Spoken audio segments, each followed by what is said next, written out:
What's going on, peeps? Jagira here, and today I'm going to be doing an Aramusha guide for all of you to become that dual-wielding, flip-flop wearing, Ronin badass I know that all of you can truly be.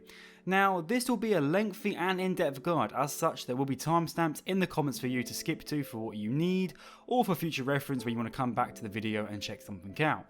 To clarify, this guide is for those who understand the basic terminology of For Honor and have a grip on the core combat of the game, but just want to really up their Aramusha game. So, let's jump into it and begin with the Aramusha's moveset. So let's just begin with Aramusha's first and only chain, Tempest. This is an infinite chain. What do I mean by that? Well, this is a chain which, in theory, will last indefinitely up until the point that your stamina is depleted. To start this chain, you can do either a heavy or a light attack, and the next following attack can't be from the side that you've just attacked from. So if you started with a left attack, then the next attack has to be top or right for the chain to continue. So you can go left, top, right, or you can go left, right, or you can go top, left. As long as the next attack is different from the previous attack, the chain will continue. So now we are aware how to start and prolong the Tempest chain. This is where the fun comes in. You can mix up lights and heavies within the chain to pressure your foes. You could also do a left heavy to start, into a right light, into a top light, into a right light, into a top heavy, into a left heavy, and then into a right light. Now this will go on forever, but like all good things, it must come to an end. And this is where we have the Aramusha's chain finisher. To do a chain finisher, you must do a heavy attack on the side that you've just attacked from. So for example, if I've done a left light attack, then I'd follow up with a left heavy attack, and that would end the chain, dealing extra damage and then putting me into some recovery frames. So now we've got an idea of what his chains are and what his chain finishers are, it is time to discuss the Aramusha's deadly feints. A deadly feint is when you cancel your heavy attack finisher with a light attack in a different direction. So if you were to do a heavy finisher on the left, use deadly feint by doing a light either on the top or to the right. A deadly feint light counts as a chain light, and as such you can go back into your Tempest chain once again. So once again, time for another scenario. Left heavy into left heavy chain finisher, but you deadly feint it by using a light attack on the right side. Then you go into a right side heavy finisher, but then you do a deadly feint to the top, and then you do another heavy attack on the top to then finish the chain. Deadly feints are great because they can put pressure on the opponents who are always looking for an early attempt to parry, but the risk comes that if they do parry your deadly feint, they will get a light attack punish on you. Now it's time to talk about the Aramusha's signature boop, the ring the bell. So to do this, you press your heavy attack button and then you'll press your guard break button to cancel the heavy attack into a ring the bell attack, which deals damage and pins the target. Now this ring the bell is considered a start of your Tempest chain, and as such it follows what we have discussed earlier. So as your ring the bell is soft feinted from a heavy opener, it is still treated as a heavy opener. This means you can be starting your chain with it, or you could go for a deadly feint. Jackie tip time. So you do right heavy opener that you have soft feinted into ring the bell. If you want to do a deadly feint, the next attack you must make sure is also a right heavy attack from the right side. If you was to do a heavy from the top or from the left, it would follow normal chain rules, and as such it is not able to be deadly feinted. So that's something you may just want to pop into the training grounds and get used to before jumping into some games versus players. I mentioned earlier how ring the bell pins the target. This means your allies in 4v4 and the 2v2 game modes respectively can attack the enemy while you've got them pinned. Good example, I ring the bell, which allows for our shaman player to get her bleed on the target. I can then also go for another ring the bell, and if I was to catch him again, this will therefore allow the shaman to get her pounce off and chomp down on the enemy like the crazy crack bitch she is. Now this follows normal revenge rules, and as such you want to be wary about how much revenge you are giving to your target. Another bit I'd like to add is while you're doing Ring the Bell, if the target has revenge but has not yet activated it, you will do the damage to them and they are unable to pop revenge until after your animation has finished. So if the target has those last 12 hit points left but has revenge, it is safe for you to go for that Ring the Bell kill.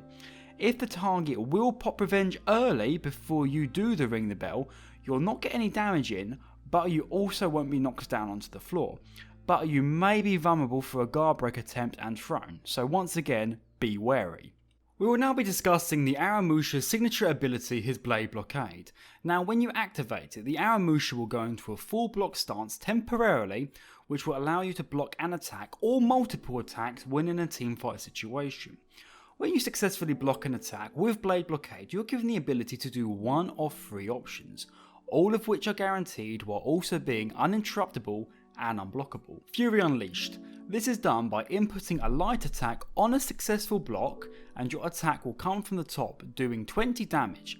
Now this attack follows the same rules as your Tempest Chain, so as such, as your attack comes from the top, you can follow it with a heavy attack finisher also from the top, which you can then deadly feint, or you can do attack light or heavy from either the left or the right. Fury Unleashed will most of the time be your go-to punish from a successful Blade Blockade. Twin Vipers. This is done by inputting a heavy attack on a successful block and your attack will come from the left doing 16 damage. This attack has zone attack properties and it can cleave multiple targets in its path. Twin Vipers, like Fury Unleashed before, follows the Tempest Chain rules. As such, as your attack will always be coming from the left, you can do a left heavy attack to finish the chain for extra damage, or you can deadly feint it into another attack. You could also just choose to do a light or a heavy attack on the top or right and just prolong the chain. I find Twin Vipers a bit better in ganking situations due to the ability to cleave multiple targets. Should also be noted, Twin Vipers can allow you to execute a target. So, if you're in a fight and the target is very low in HP, you may want to use Twin Vipers to finish them off, to execute them to therefore regain that extra health and prolong the time it will take for the target to respawn back in. And finally, Pushback Kick. This is done by inputting a guard break on a successful block from your Blade Blockade. You will kick the target, sending them some distance back. This will cause you to get an environmental kill by kicking the target off a ledge where they would fall down, kicking them into hazards such as spears or fire, and finally getting a wall splat, which is when the target hits a wall and it staggers them, allowing you to follow up with an attack. In the case of the Aramusha, if you wall splat a target, you can do a heavy, which is 27 damage, and begin your Tempest Chain once again. If there is a wall nearby and you're able to get that wall splat, I will always go for it, because 27 damage is going into your Tempest Chain is massive. So now we've gone over what you can do should you get a successful block with your Blade Blockade. Let's quickly go over some of its weaknesses. 1. You are susceptible to guard breaks, so if you start spamming your Blade Blockade, do not be shocked if people feint an attack and go for a guard break on you. 2. Mixing up attacks.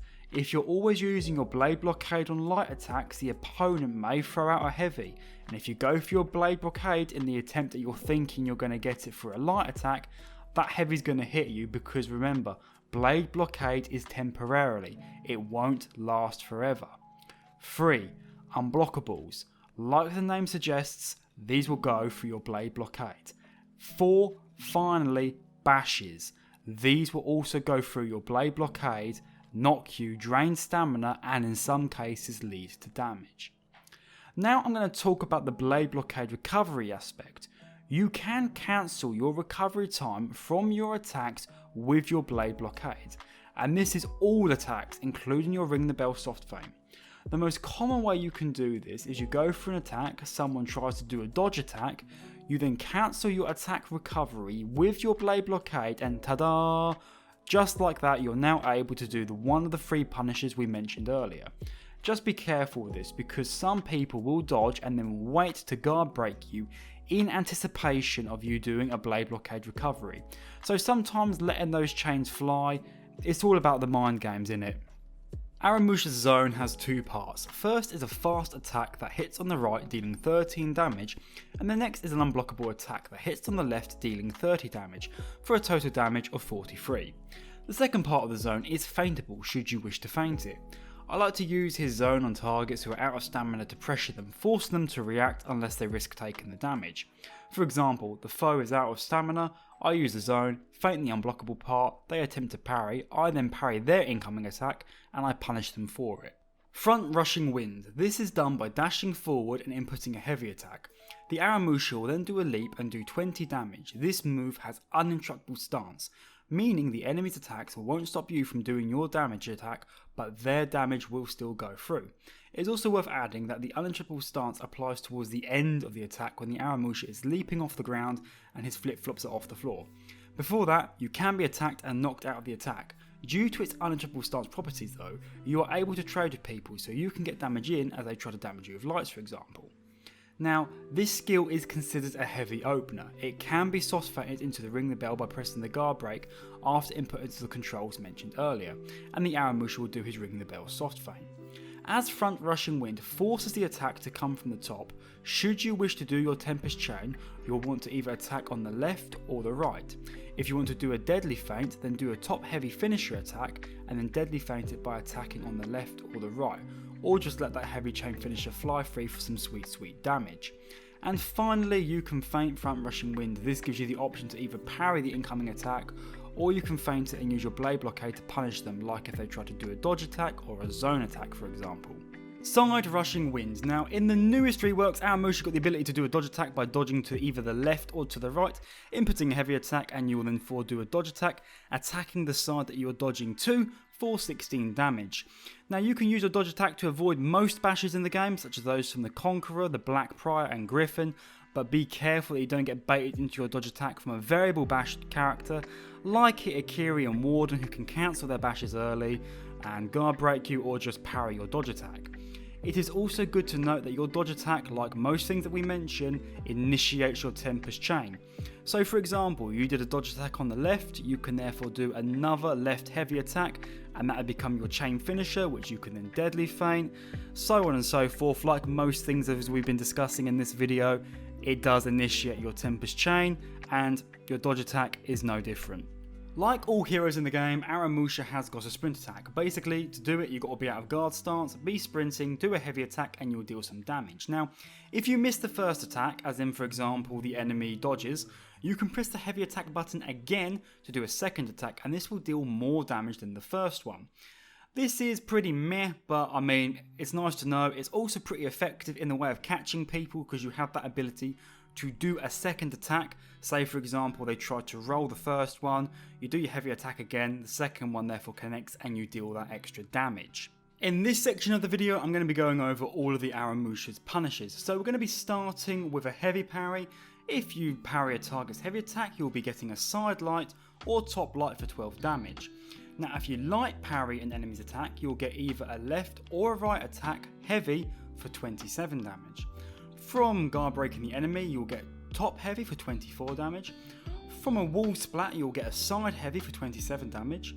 From an out of stamina throw, you'll get a side heavy attack for 27 damage, but do not throw to the left because you will therefore be whiffing the attack. Only throw them to the right. Now, if the target's out of stamina and they go to attack you, so for example you manage to bait them into an attack, you'll get a light side attack into a same side heavy attack for a chain finisher of 12 and 31 for a combined total of 43. It's worthy to remember that if you're against someone with a dodge attack, which is input with a heavy attack, you should always go for a Blade Blockade Fury Unleashed, which deals 20 damage, because if you parried that, you'd only get 12 damage. Now, if the target does a dodge attack, which is with a light input, you're going to be looking to light parry that attack, which is going to give you a side heavy attack for 27. Okay, so we're now on the part of the video where we're going to be talking about feats and perks, and I just want to clarify, there is no wrong way to build an Aramusha. These are my suggestions of what I personally think works best. You all may feel different and you have your own preferences, that's okay, but this is what I use and I personally think works very well.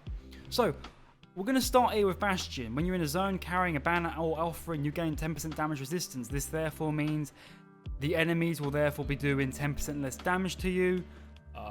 So for example, think of Fire Flask, Longbow, Kunai, that's going to have damage reduction done to it. Just the general attacks of the enemies, they'll be doing 10% less damage to you. Overall, a very powerful feat. The wording here, when you're in a zone, so in Dominion, the 2 zones where the minions are not in, this will activate Bastion. You will not get Bastion activated fighting where the minions are. I don't know why, it counts as a zone, but it doesn't proc Bastion. Sad times, I know. For example, in Breach though, every zone that you have to capture in Breach or defend in Breach will activate Bastion. The Ram will activate Bastion, and that health circle that you have to capture and will then give your team a heal, that also counts as a zone and will also activate Bastion. And also the offering, which you can put in either the Ram if you're an attacker, or the shields for the gates if you're a defender. Carrying that will also activate Bastion. This I do feel is perhaps one of, if not the strongest perk for Aramusha. Now going on to Vengeful Barrier. When you exit Revenge, you gain a temporary shield for 25 health. Very powerful. Very, very, very powerful. Therefore, when you are in Revenge, you've got a shield, and when you leave Revenge, you also have a shield. Overall, it's just a nice, strong, powerful perk. There is a little bit of a bug with it though, that if you get Revenge again before this shield is fully depleted, you then get an even bigger shield. Just thought I'd throw it out there. Doesn't happen all the time. Can't reliably have it happen. But when it does, it is a nice little happy accident, that's for certain. And last but not least, Fresh Focus. When you're out of stamina, counter guard breaks, blocks, parries, regenerate 20% stamina. Ideally, you never want to be out of stamina to begin with. But with bashes that drain stamina, things like Jormungandr actually existing and breathing, Fresh Focus is a very nice perk. Regenerating 20% of your stamina, I mean, all you're going to need to do is block an attack or counter guard break. In about 1-2 seconds, you've got your stamina back again, and you're no longer going to have that fear of actually being out of stamina. Now, let's go over the 4 that I haven't picked. Aegis, all shields received are increased by 20%. I mean, you have this with this, you therefore get a shield to 30. Alright, but I don't really enjoy Aegis at all. I mean, if you are playing with a squad and you've got things like Centurion's Phalanx, you've got Black Prior giving Sinister Shields, maybe you can make an argument for this, but I don't really like it.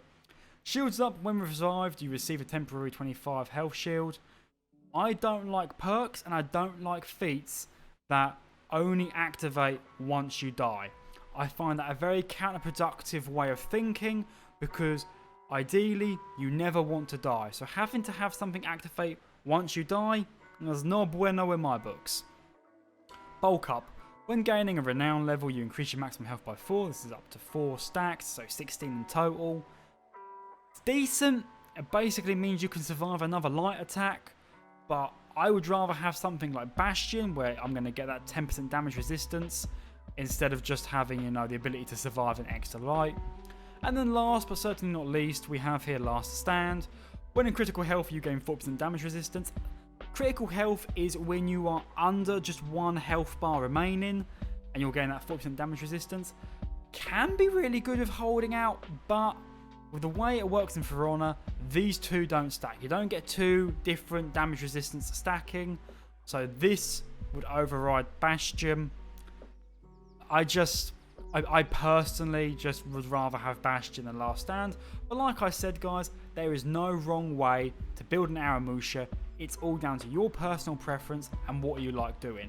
I am someone that when I get onto a point, I like to hold a point, I like to stall out, and as such I find these 3 work best for me. We are now onto the Aramusha's feats.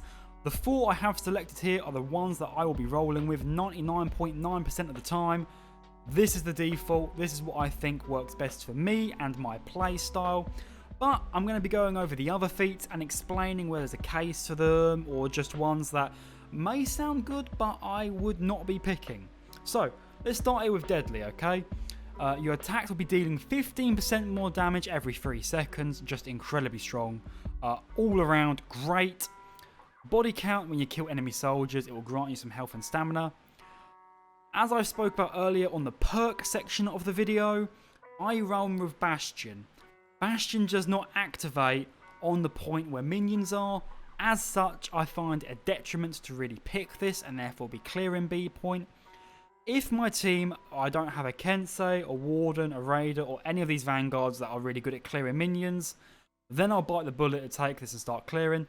While Aramusha's clear isn't the best, it isn't really that bad either. It's like a sort of happy medium, so yeah, you know, sometimes bite the bullet, body count. Iron Lungs, this is terrible. This is absolutely god-awful. Never pick it, okay? You may think being able to sprint one out of stamina is a good idea, but considering that most of the cast now have a way to catch up with people who run away, yeah, it's not that good. I would much rather either have deadly or body count. Okay, so tier 2, ladies and gentlemen, we have got Smoke Bomb, we've got Juggernaut, we've got Short Tempered.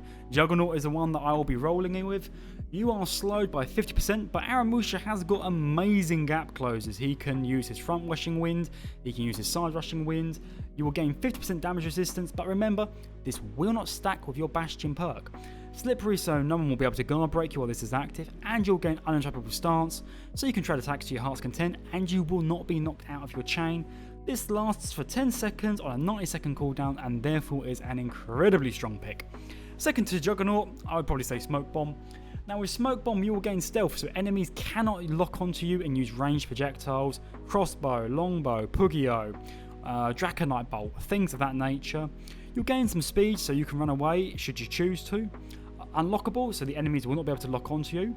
Your foes, while they're inside the Smoke Bomb, they'll be blinded so they cannot see their guards, so that way they'll be struggling to block and parry incoming attacks. They are unable to lock onto anyone else in the Smoke Bomb radius. Now, when you're in your zone, enemies within the Smoke Bomb will not be able to capture the point, and when you're in an enemy zone, allies within the Smoke Bomb radius can stealth capture the point. A little tidbit for you. The radius is 5 meters and it lasts 10 seconds on a 100-second cooldown. It is an incredibly powerful tier 2. Truthfully, between these two though, I do think it comes down to preference. For me, I prefer Juggernaut just the way it is. I will not be silly enough to be Smoke Bomb is bad. Smoke Bomb is incredibly good. I do think there's an argument to take this. Now, Short Tempered. Now this was brought in with the Aramusha's rework. When you are attacked, you'll be dealing 20% more damage for 5 seconds on a 10-second cooldown, sorry ladies and gentlemen. This feat is shared with Shigoki, and honestly, I believe Shigoki has got an easier time to use this feat. Shigoki has got a lot more options with hyper armor, with their variable timed heavies, with their zone, so on and so forth. And Aramusha doesn't really have that. So because of that reason, I much rather run with Juggernaut than Short Tempered. Okay, so we're now on to tier 3. Second Wind, you will recover 50 HP, cleanse yourself of fire and bleed, and then it goes on a 2-minute cooldown. Honestly, my preferred feat on the tier 3 row. Incredibly strong versus bleed heroes and fire based feats. It's overall the strongest choice on the tier 3 row. Next we've got Sharpen Blade, which I'm going to probably say personally I think is the weakest one on the entire row. Your attacks deal 10 damage over 4 seconds, the buff lasts 20 seconds, and then it goes on cooldown for 150 seconds. Because of that, I don't feel it's worth it, especially due to how many healing feats there are in the game. This just gets cleansed so easily, the damage is so low, there is no argument to really use this. Flaming Arrow though, you will fire an arrow that does 20 damage straight up and then a further 10 damage 4 times over the course for a total of 60 damage. It is weak. For one, it can be avoided just by dodging to the left or the right. 2, the fire part of it, which is where most of the damage comes from, can be cleansed by any heal in the game. You may find some use for this if you're running with a Zanhu, who is using fire themed setup, or just foes who do not have a way to remove the fire damage component from this. Though this does stack with damage buffs such as deadly, such as short-tempered. So, for example, with short-tempered, that's a 20% damage boost. Have that with Flaming Arrow. It will therefore do a total of 72 damage, which is an increase of 12. It can also stack with Fear itself, which we will talk about in the Tier 4 section. And finally, we're on the Tier 4 section. We're going to look here at Arrow Storm. Now, this is multiple arrow strikes over a large area. Each individual zone will do 50 damage. There's a chance of overlapping. It is really strong in team fights if you're in an open area, because if you're indoors, then you're unable to use this feat. If you're in a sheltered area, you may find the majority of the feat just will not hit because the arrow strikes will be blocked. So yeah, in an open area, very powerful. In a sheltered area, weak as anything. Next, we've got Stalwart Banner. Like I said, this is one of the ones that I will roll with most of the time. You'll place the banner down. You and your allies within the area will continuously gain about 6 health points per second. This cleanses fire, this cleanses bleed. It lasts 20 seconds and is on a 180 second cooldown. Honestly, the strength of this is like when I said you are versus a foe who uses Fire Flask, Nail Bomb. You place this down and you negate all that damage done to your team. It is just absolutely strong. My only grievance is that when you try to place it, if someone attacks you with a light, you'll be knocked out of the animation and the banner won't be placed. It won't go on cooldown, but it's still just slightly annoying.